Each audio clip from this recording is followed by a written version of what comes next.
వాడోడా Radhakrishnarao who is he? DCP sir, DCP. నాకు తెలియదు, నీకు అంత తెలుసా నీకు? ఆయన రాష్ట్రంలో 100 డీసీపీలు ఉంటారు, వాడు కూడా ఒక్కరి పేరు పట్టుకుని నన్ను అడిగింది, నాకు అర్థం కాదు. తలా తోకలేని ప్రశ్న అది. అసలు ఆ ఫోన్ ట్యాపింగ్ ఏదో మీకు పిచ్చి పట్టుకున్నది. కానీ ముఖ్యమంత్రికి ఫోన్ ట్యాపింగ్ ఏమైనా సంబంధం ఉంటుందా? రాహుల్, నువ్వు ఇంత పెద్ద సీనియర్ లీడరు. ముఖ్యమంత్రి gets reports from the intelligence department. వాడు ఎట్లా తీసుకొచ్చిన రిపోర్ట్ మాకెట్లా తెలుస్తుంది? నాకు అర్థం కాదు. వాడు ట్యాపింగ్ చేసిండా, టూపింగ్ చేసిండా, డబ్బులు ఇచ్చిండా, ఇంకేదైనా రహస్య వ్యవస్థ పెట్టుకున్నా మాకు ఎందుకు తెలుస్తుంది? అదో ఇష్యూ అవా ఇంత సిల్లి? ఆ గవర్నమెంట్ ఎంత సిల్లి ఉన్నదో మీరు కూడా అట్లా తయారైపోయిన పూర్తిగా. What is that non sense? నాకు అర్థం కదా. ఫోన్ ట్యాపింగ్ అది పెద్ద ఫినాయిల్ పెట్టి నోలు కట్టుకునే పరిస్థితి తెస్తూ ఉన్నారు.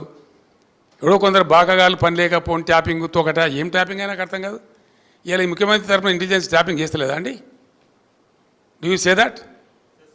ప్రతి ప్రభుత్వానికి ప్రపంచంలో గూఢచార వ్యవస్థ లేని ప్రపంచమే ఉండదు, ప్రభుత్వమే ఉండదు. వాళ్ళు సమాచార సేకరణ చేసి ప్రభుత్వానికి ఇస్తారు. సాయంత్రానికో పొద్దున్న early morning, every morning intelligence comes and brief the chief minister about the law and order situation. చాలా ఉంటుంది మన దగ్గర. హైదరాబాద్లో పేలుళ్ళు జరిగినాయి, అట్లాంటిది ఏదైనా ఉంటుంది, ఇంకేదైనా ప్రమాదాలు ఉంటాయి, కొన్నిసార్లు కొన్ని విచిత్రమైన దొంగల ముఠాలు వస్తాయి. అట్లాంటివన్నీ కూడా సమాచారం సేకరించి ఇస్తూ ఉంటారు. ఏం చేయాలో చెప్తారు. దాన్ని బట్టి గవర్నమెంట్ ఏంటంటే వివిధ శాఖల అధికారులకు అప్రమత్తం చెప్పి కల్తీ విత్తనాలు ఉంటుంది, దాని మీద కూడా ఇస్తారు. వాళ్ళు ట్యాపింగ్ చేస్తాడా, టూపింగ్ చేస్తాడా మాకేం తెలుస్తుందా? నాకు అర్థం కాదు. No minister is concerned with that, no chief. అసలు కన్సర్న్ ఉండదు. We are only concerned with the reports given by the intelligence. The way the brought the report we don't know. That is purely internal matter of the police department. And ఇంకోటి అండి, అదేదో మీరు పెద్ద భ్రమలో ఉన్నారు. పోలీసులు ఎప్పుడు ఫోన్ ట్యాపింగ్ చేసినా బాజాప్తాగా టెలిగ్రాఫ్ యాక్ట్ ప్రకారం, 1869 టెలిగ్రాఫ్ యాక్ట్ ప్రకారం బాజాప్తా రాష్ట్ర హోమ్ సెక్రటరీ పర్మిషన్ తీసుకొని చేస్తారు. పర్మిషన్ లేకుండా చెయ్యరు.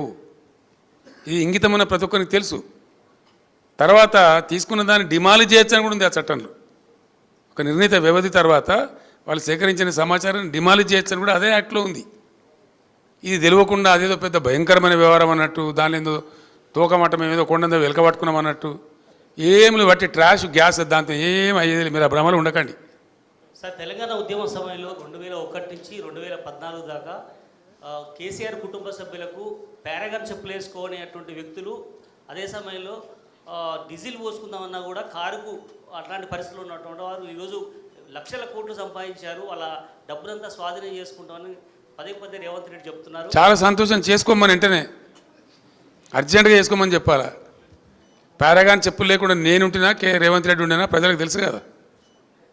పారాగాన్ చెప్పులు లేకుండా ఎవరు అనేది అందరికీ తెలుసు కదా దేశంలో. ఎవరు భూ కబ్జాదారు, ఎవరు బ్లాక్ మెయిలరు, ఎవరు ఓటుకు నేటి కేసులో పట్టుబడ్డరు, ఎవరు దొంగ దందాలు చేసినారు, ఎవరు భూమాఫియా అందరికీ తెలుసు రాష్ట్రంలో. మాకు పారాగాన్ చెప్పులు లేని ఫ్యామిలీ అండి మాది. Sir Srinivas sir, city vision live. గతంలో రైతులకు ఉచిత ఎరువులని ఒక హామీ ఇచ్చారు. మీరు చాలా సంతోషపడ్డారు, ఆశపడ్డారు రైతులు. అయితే ఆ నినాదం మళ్ళీ ఈ మధ్య తెర మీదకి తేవట్లేదు. కాదు బ్రదర్, కాదు బ్రదర్. బేసికల్లీ అది కరెక్ట్ కాదు. ఎందుకంటే మేము ఏం చేసినామంటే రైతుకు సహకారం అందించాలా, పెట్టుబడి సాయం చేయాలని మేము ప్రయత్నం చేసినాం. ఆ టైంలో ఏం జరిగిందంటే యూరియా బస్తాలు ఇద్దామని కొంతమంది చెప్పారు. ఒక సలహా, ఇట్ వాజ్ అండర్ డిస్కషన్. నేను ఎప్పుడు చెప్పలే, ఇట్ వాజ్ అండర్ డిస్కషన్. తర్వాత అశోక్ గులాటి గారు అని చెప్పి చాలా ప్రామినెంట్ ఆగ్రో ఎకానమిస్ట్ ఈ దేశంలో, ఇంటర్నేషనల్ ఫేమస్ కూడా ఆయన, ఢిల్లీలో ఉంటారు, నాకు మంచి ఫ్రెండు.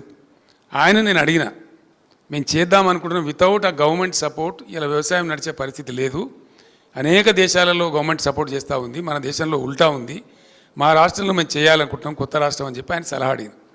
ఆయన ఏం చెప్పినట్టే బ్రదర్, నాకు ఇప్పుడు నువ్వు యూరియా బస్తాలు ఇస్తావు, వానాకాలం వేసుకుని 4 మిగిలి ఉంటాయి ఆయన దగ్గర, నువ్వు మొత్తం ఇస్తావు ఈ పంటకు. ఆయన ఏం చేయాలి, ఈ 4 బస్తాలు అమ్ముకుంటాడు మార్కెట్లో, మళ్ళీ దానికి అపఖ్యాతి వస్తుంది. కాబట్టి అట్లా వద్దు, నువ్వు ఎంత ఇస్తావో, నీ స్టేట్ కిట్టి ఎంతవరకు పర్మిట్ చేస్తావో నాకు తెలియదు, నువ్వు చేయదలుచుకున్న సహాయం క్యాష్ రూపంలో చేయి. ఏం చేయదలుచుకున్నావు, 1000 ఇస్తావా, 2000 ఇస్తావా, 3000 ఇస్తావా, నీ ఇష్టం. కానీ ఆ డబ్బుకు అతను ఓనర్ కావాలి. ఎందుకంటే ఒక ఆయనకు విత్తనాలు పట్టి ఉండొచ్చు, ఒక ఆయనకు ట్రాక్టర్తో దున్నించుకునే ఎక్కడికి పట్టి ఉండొచ్చు, ఒక ఆయనకు పురుగుల మందులు కొనుక్కునే ఎక్కడ ఉండొచ్చు. రకరకాల అవసరాలు ఉంటాయి రైతులకు, వేరియేషన్ ఉంటుంది. కాబట్టి నువ్వు ఇచ్చే కాడికి క్యాష్ ఈ బస్తాలు ఇచ్చి మళ్ళీ వాళ్ళు అమ్మేసుకొని అవసరం లేని వాళ్ళు అమ్మేసుకొని ఇవన్నీ ఇబ్బంది జరుగుతుందండి అని చెప్తే ఎరువు బస్తాల దానాడే ఫుల్ స్టాప్ చేసినాం. తర్వాత రైతు బంధు పేరు మీద ఈ స్కీమ్ ప్రారంభించినాం. కానీ దీన్ని కొంతమంది చిల్లరగాళ్ళు సోషల్ మీడియాలో పెట్టి బస్తాలు ఇస్తానో ఏమైంది, బస్తాలు ఇస్తానో ఏమైందని, మేము ఇది రైతు బంధుకు బస్తాలు రెండు ఇస్తామని చెప్పినామా? బస్తాలకు బదులుగా ఇస్తున్నదే రైతు బంధు. దాంతో ఎవ్వరికి అవసరం ఒక ఆయన విత్తనాలు కొనుక్కుంటాడు, ఒక ఆయన పురుగుల మందు కొనుక్కుంటాడు, ఒక ఆయన ఎరువులు కొనుక్కుంటాడు, ఒక ఆయన ట్రాక్టర్ దున్నకానికి పెట్టుకుంటాడు, ఒక ఆయన నాటేయించుకోవడానికి పెట్టుకుంటాడు. రకరకాల అవసరాలు ఉంటాయండి. ఆయన అవసరాన్ని బట్టి ఆ డబ్బును ఆయన వాడుకుంటా ఉన్నాడు. దాని ఫలితమే మనం 3 కోట్ల పైచిలు టన్నుల ధాన్యం పండించినాం, పంజాబ్ను తలదనినాం. మీరు అడిగింది మంచి క్వశ్చన్. అది నాకు కూడా ఇక్కడ చెప్పానని ఉండే, మీ క్వశ్చన్ ద్వారా ఇప్పుడు క్లియర్ అయిపోయింది. I'm thankful to you. Sir ఇక్కడ సార్ ఇక్కడ సార్ మీరు ఇండస్ట్రీస్ తమిళనాడుకి వెళ్ళిపోతున్నాయి అని చెప్తున్నారు. అయితే ముఖ్యమంత్రి చెప్తారు 13 ఇండస్ట్రీస్ గుజరాత్కి తీసుకెళ్ళడానికి మోదీ ట్రై చేస్తున్నారు, ఇంక్లూడింగ్ టెస్లా. దాని మీద మీరు ఎలా రియాక్ట్ అవుతారు సార్? ఇటువంటి చాతగాని ముఖ్యమంత్రుడు గుజరాత్కి పోతాయి, తమిళనాడుకి పోతాయి, కేరళకు పోతాయి, ఆంధ్రాకి పోతాయి. ఇంకేంది? ఎక్కడికి పోమ్మా? మీరే చెప్తున్నారు, మీ క్వశ్చన్లే ఆన్సర్ ఉన్నది. ఈయన ఏం చేస్తున్నాడు మరి? టెస్లా బిస్లా అంతా మోడీ అనుకొని పోతా ఉంటే ఈయన ఏం చేస్తున్నాడు? మోడీ అడ్డం పడ్డా మేము తెచ్చినామమ్మా కొన్నిటిని. లైక్ ఫేస్బుక్, ఆయన ఇంటర్నేషనల్ లాబీస్లను పెట్టి చాలా ప్రయత్నం చేసిండు అహ్మదాబాద్ తీసుకుపోదామని. మేము అంతకన్నా పై ఎత్తుగడ వేసి దాన్ని ఇక్కడ తెచ్చినాం. మోడీని తట్టుకొని మేము ఒక 4-5 పరిశ్రమలు పెద్ద పెద్ద తెచ్చినాం ఇక్కడికి. సార్ ఇక్కడ సార్ మీరు మొన్న మెదక్లో మాట్లాడుతూ టైం కాగల సుమా, మళ్ళీ ఈసీ నిషేధం, మళ్ళీ అదో కథ. చెప్పండి.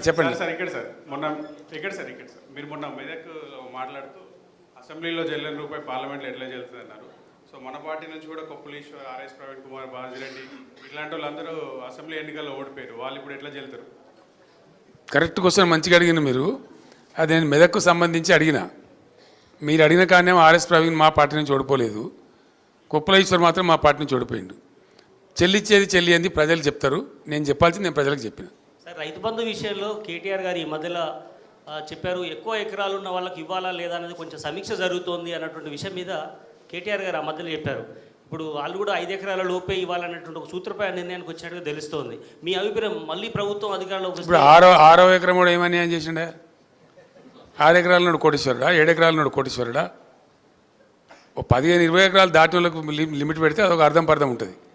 కానీ మరీ 5 ఎకరాలు, మేము బ్రదర్ ఇది ఒకటే చెప్తున్నాను నేను, ఇక్కడ ఎకరాలు లిమిటు సీలింగు అనే దానికంటే నేనుగా I/1 దాని సృష్టికర్త నేనే, రైతు బంధు సృష్టికర్తను తెచ్చి ఇచ్చింది నేనే.